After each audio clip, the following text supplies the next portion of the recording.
record video. This is third in the series that I'm doing about peak horsepower. Air is horsepower. So in this particular video, I'm going to show a real world example of what I'm talking about.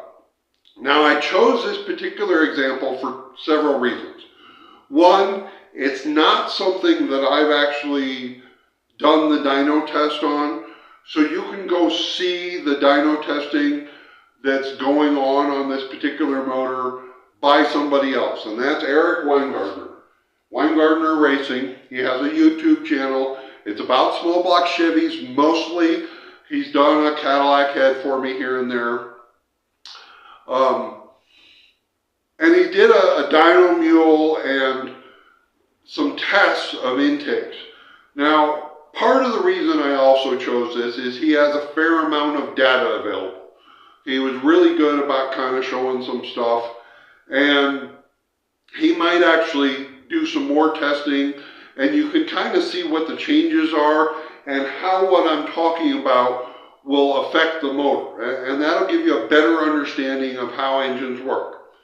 Now, in the particular motor he was doing, it's a small block Chevy, and it's a 406 small block, 11-to-1 compression. He put in a solid roller cam that's 260 duration and 680 lift with a 1.6 rocker. Pretty normal, high performance motor. Now, the head he put on it, because he's planning on porting it and doing other things, was a little more of a basic head.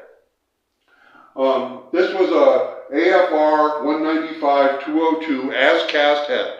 So if you look, he actually flow tested the head on all 8 cylinders and shows what it flows, so you can see the variations. You can see how the flow backs up, and we talked about that in the first video. So that gives you some good information to look at. Now, the particular motor, when I'm looking at it, I like how he also put in the camshaft, and that's important. And that's one of the reasons I like this example, is because, like I said, there's a fair amount of data in it. He had a 108 lobe center, 260 cam, but it's installed 3 degrees retarded. And because we're talking about the closing point of the intake, retarding a cam, that's why it gives you more top end power. As you retard and you rotate the cam this way, you move this point out. And that's why you gain high end power. Now, if you just spread the lobe centers, you would move this point out, but you can also affect your fill at 75. If you kill your fill at 75, it doesn't matter how far you move this out, the motor's not going to function well. This has to still be right. That's why I keep talking about how it's higher duration. And this is a 260 cam, so it's a bigger cam, and it's past that 256 mark that I talked about. Now, when I actually figure out the Z of this with a 38-degree closing at 108, 3 degrees retarded, that gives us a Z of 104. So with that number, and I'll do another video about how you get an exact number like that. Like I said, you can do basic here and kind of get a rough idea. But with that particular number, if it was CFM alone, based on our 208, then it's 551 horsepower that the engine can make. But with this camshaft and adding just a little bit more, that bumps him up to 573 horsepower. So he can make a little bit more power. Remember, CFM times the Z of the camshaft times 208 is actually the horsepower. And he's just here past 100%. So he's actually going to gain 4% beyond complete fill. And that's because of inertia ram. That's because of airflow. Now, this is a real life thing. And I want to talk about some of what can happen. And in this particular motor, he was testing intakes. I think it was almost a dozen different intakes. Now, unfortunately, he didn't quite flow test all of them, but he did flow test one of the main intakes, the AFR 4811. Now, in this case, the 4811, when it was flow tested on the head, dropped to 240 CFM. Now, remember, he's up here at 680 lift. And he flow tested it all the way to 1 inch, but 680 lift was where the camshaft is. So that's where we're looking. And with the intake, that was a 10% drop in power. So technically, you would think, well, he lost CFM, it's going to cost him power. And you are right, it will cost him power. The interesting thing is because of the plenum effect, or the ability of the intake to flow for a longer duration and fill the area behind the valve, you can actually run just a little bit lower than what the head flow is, but not 10%. The number is right around 7%.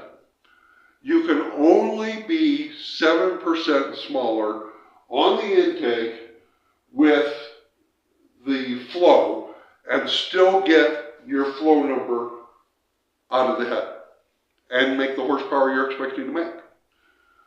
Now, the interesting thing is most of the time, because of the intersect angle and how the ports line up, you don't always have a nice smooth transition from the intake port to the cylinder head port. You almost always on a flow bench see a little bit of a drop when you bolt an intake on it. Now, if you can minimize that, that's great. Basic industry standard says that the valve should be the restriction. The port should flow more than the valve by just a little bit. And the intake should flow the cylinder head by just a little bit.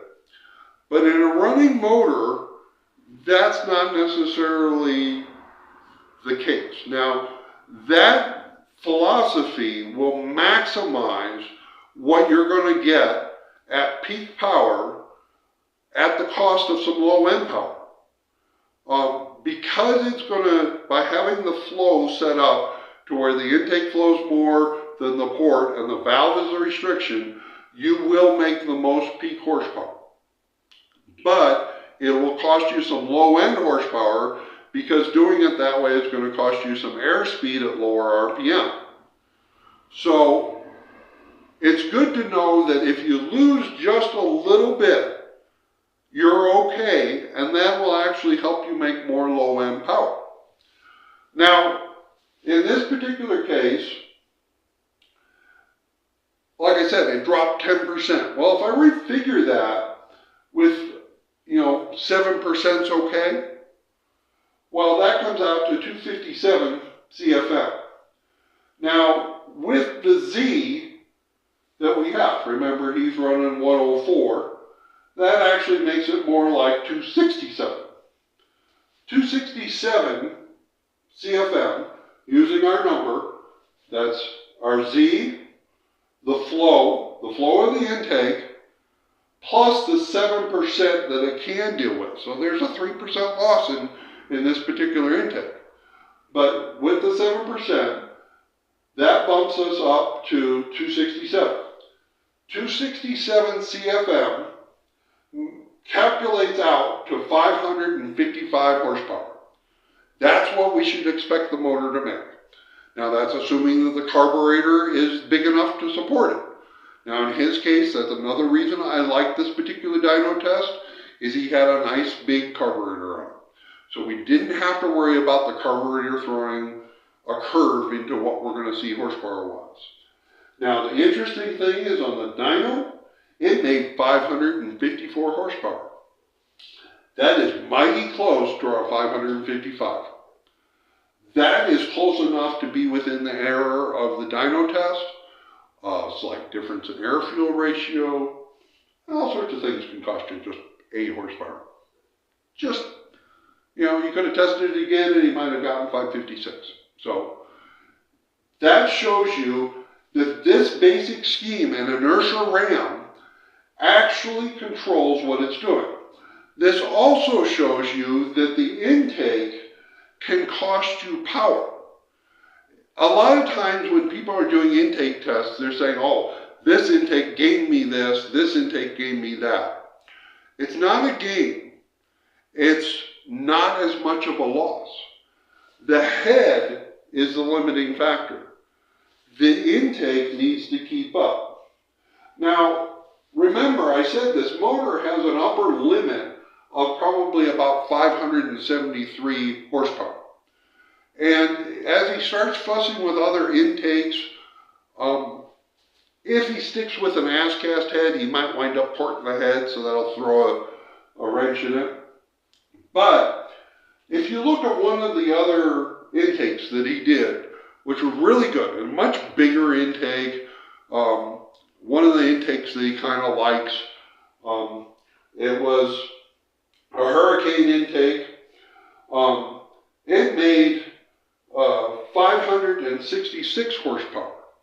So you can see by going from this up to this intake, he gained power. You can also see he is still below what our peak power is. And he did not flow test this particular intake, but if he was to pull ahead and put this intake on the head, I'm guessing it would flow about 244 to 245 CFM. And that would also prove that this system works. This is why things work. And I have done this quite a bit. I mean, this isn't just something I learned a couple weeks ago, a month ago, a year ago. No. I've been doing this for 20 years. And I figured all this out 20 years ago. And I've been building motors using this principle, and they do exactly what they're supposed to do. So, inertial ram is really how they work. Now, like I said, if you go through intakes, the problem is we don't really have flow numbers for all the different intakes. So a lot of times you're kind of stuck in what you're trying to choose. Now you can look at cross-sectional area and get a rough idea if the intake will keep up. But it shows you that one of the mistakes, if you're not living up to the number that you think this engine is supposed to do, you get it all together and you're coming up a little short. You know, you're like, well, man, I thought I was going to make, 570 horsepower, and I'm only coming up to 554. Well, the question is the carburetor keeping up? Is the intake keeping up? Because air is horsepower. And it's really about how much air you can flow into the engine. And one of the key components is actually the intake manifold itself and what it flows. And that's part of where all these different intakes, especially for small block Chevy, all these different intakes come around. And again, just like we talked about on cylinder head flow, you can't just hog out and make the intake huge. It doesn't work that way. Now, it might still get you to that peak number, but below that peak number, it's going to be horrible.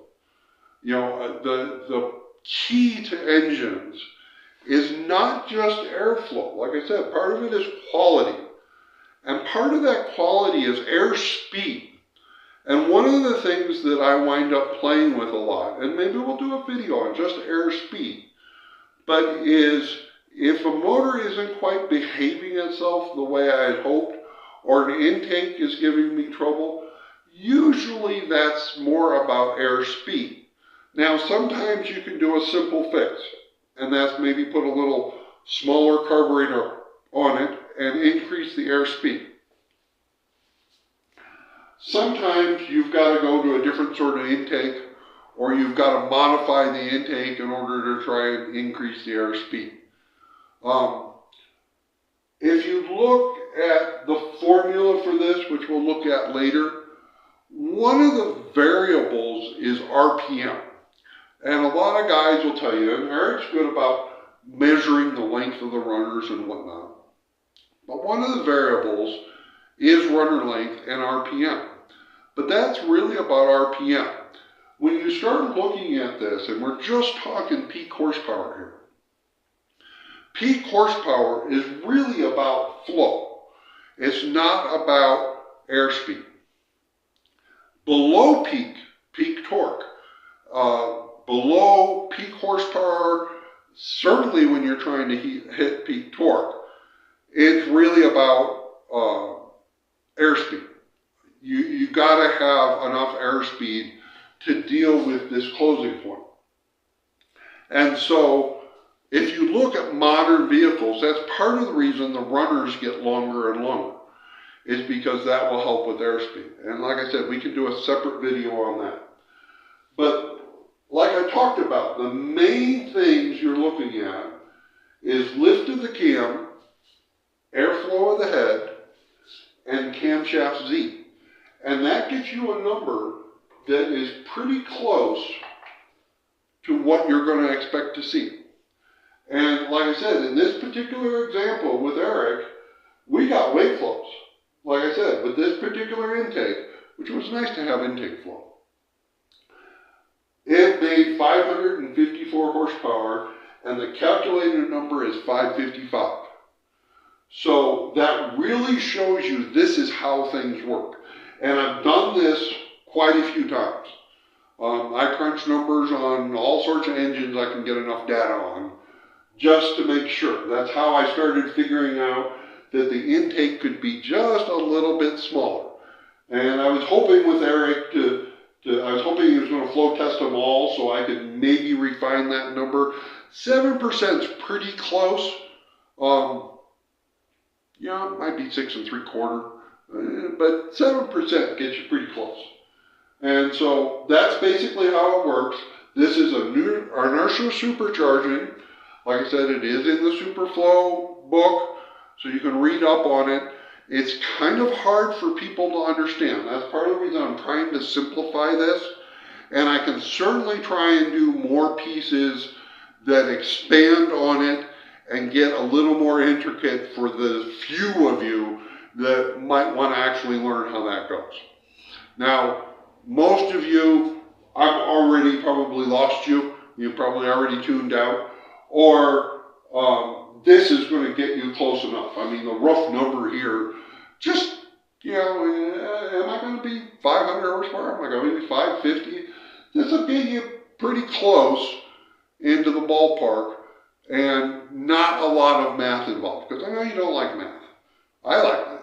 But, so anyway, that's how it goes.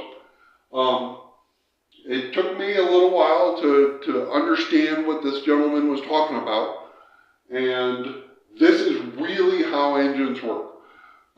It is not about the frequencies thing, the Helmholtz pulses, that's a whole other thing. And I will do a video on that, because I just don't understand how people forgot that basic engines work on inertia. An object in motion stays in motion until acted upon by an outside force. It's general stuff, and that's how it works. And like I said, you can go to Eric Weingartner's YouTube page. He has information on this. He even has a little booklet I think he's selling that has even more information on it. He's planning on doing more testing. So maybe you can use some of this and see what his changes are. Or maybe we can talk him into pulling a head off as cast and testing a few more of these intakes on the bench and run the math and see what it looks like. I mean, because he's got the cam in it, so it's 104, and that makes it pretty simple. He's just got to do the CFM times 104 times 208. That'll give him calculated horsepower with the intake on it, and he can see what it matched on the dyno. So anyway, that's how this works. That's real life. Like I said, you can lose to the intake. you can lose to the carburetor if they're too small. You only have a little percentage. Now, there's a whole video on carburetor sizing and how I go about that. Because of the plenum size, carburetors can be a little more flexible. And that may actually prove to be true of the 7% drop. That's why I'm trying to refine that number just a little bit. The size of the port at the bowl may actually have an effect on how much percentage it can deal with being smaller.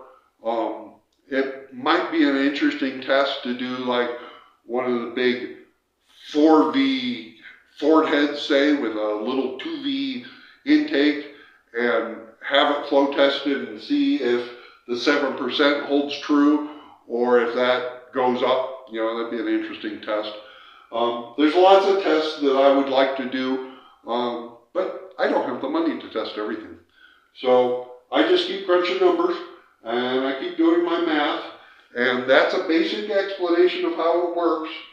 Like I said, Eric Weingartner has a site. I might put a link in the comments section so that it'll help you out. But on my particular page here, for the Cadillac stuff that he's done, there is an Eric Weingartner section. So you could go to the playlist for Eric Weingartner. That'll show you the Cadillac stuff, not this engine. But then that would take you to his page where you could look up the small block Chevy that I'm talking about here. It's not really about the closing point, but it is. It's about the full duration. Remember, 75 degrees is the most important thing. You got to make sure that stays right, or this doesn't work. That's why wide lobe centers don't always work out well with little camshafts. So anyway, talk to you later. I wish you luck on all your projects. And we still got a couple more videos to do. I got to do the math, show you how to figure Z better. I guess we need to talk about the Helmholtz frequency thing. So, got a few more videos to do. I'll try and get set up later and maybe work on those. So, have fun in all your projects. I hope this helps you understand where that peak power is coming from. I hope I made it simple enough that you can actually see it. So it's straightforward, but it is what it is. Talk to you later.